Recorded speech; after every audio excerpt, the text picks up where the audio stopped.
Yeah, this is a little story. It took place 16 years ago, roughly. Can't be absolutely certain. One of my nutty friends. I mean, they're all nutty, to be fair, all of them. But we do our best. We do our best, and I won't go into all the details of all of them. I mean, they are a strange bunch. People do strange things when they, the balance of the mind is upset,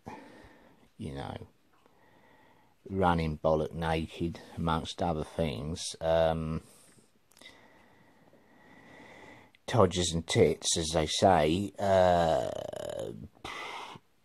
in the park even, Horsham Park, yeah, a lovely girl. She was a lovely girl. I won't mention her name because that's not fair. But she did have a lovely pair of knockers. And apparently she ran naked through the park. Where was I? Where was I? Where am I when these things happen? I'm not a pervert by any means, but I missed it, Nobody took the trouble to film it either, and it probably just as well, because that is disrespectful. But people do get their phones out, don't they, and do films, all sorts of things. Yeah, there was a thing that happened to me, a nice little story, and it's true. Oh God, yes, it is bloody true. I when I was working at delivering Indian takeaways, and it was a hot summer, and we had some. It was a couple of these customers that come into the shop, and they took their food, and they said, "Is there any chance you could give us a lift back to what was the road? Rusper Road, by the fountain there. It's gone now, the fountain. But he pulled it down, putting flats up there.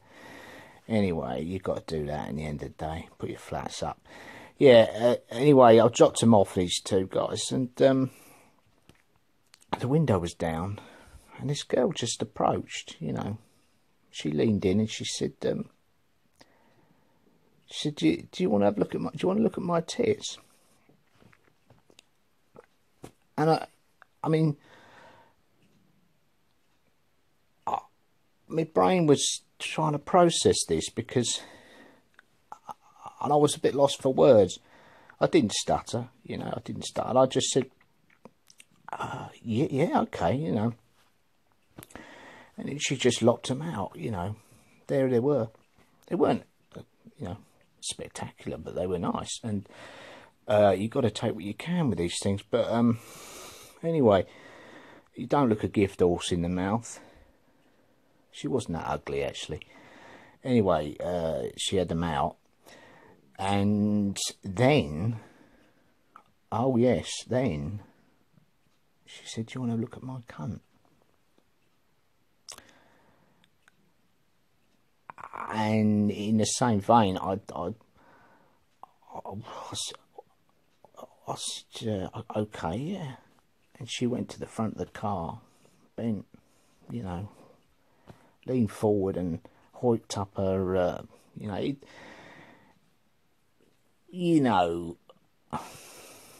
she wasn't a model.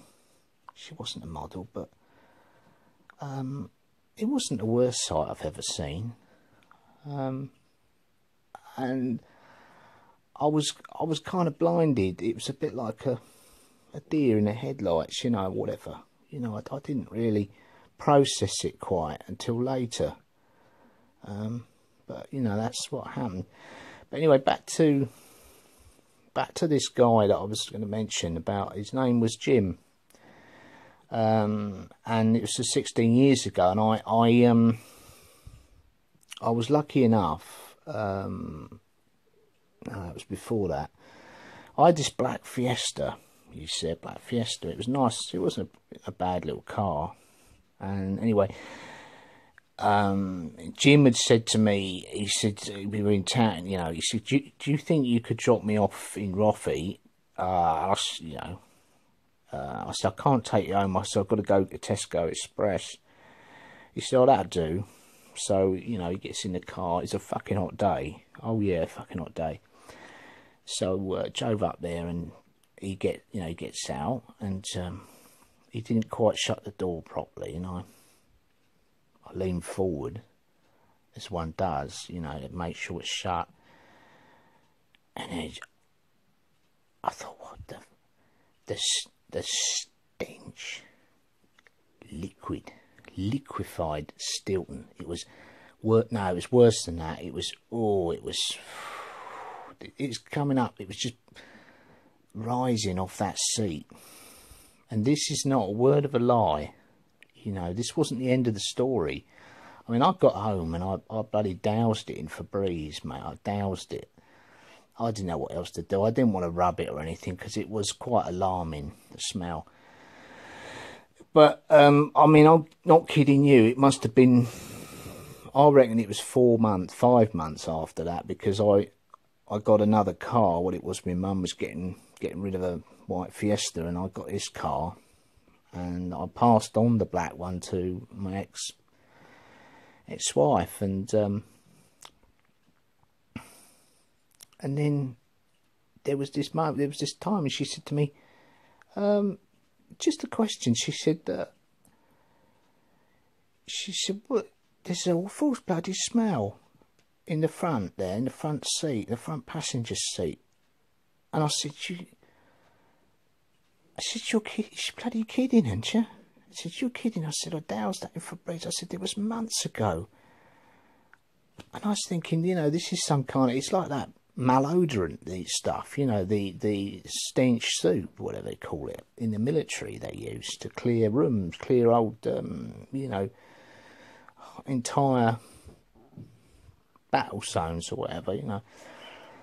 It was toxic, you know, and it stayed toxic. But, you know, this is one of the things that happens, as we know, if the old crevice, you know, the old arse, whatever it's called, the old arse crack there, if that isn't properly serviced in the you know, cleaned and polished, as it were, oh, that can get quite bad. You know, that can get quite bad, especially in hot weather. But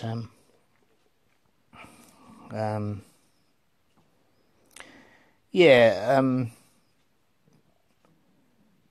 I won't labour the point, you know, because I think we've done that one. Smelly stuff, you know, arse, you know, arse. Anyway, it's bloody early in the morning, and I've not got the stomach for all this sort of thing. So I will let you.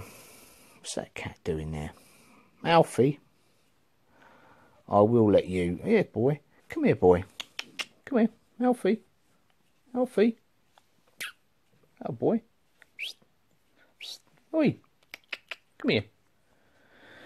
Yeah, that's Alfie, my neighbour's cat. He's a lovely little cat, you know. He keeps his bum clean, which he should do, you know. Everybody should keep their bum clean, you know. Anyway, I bid you good night, and there you go. Thank you.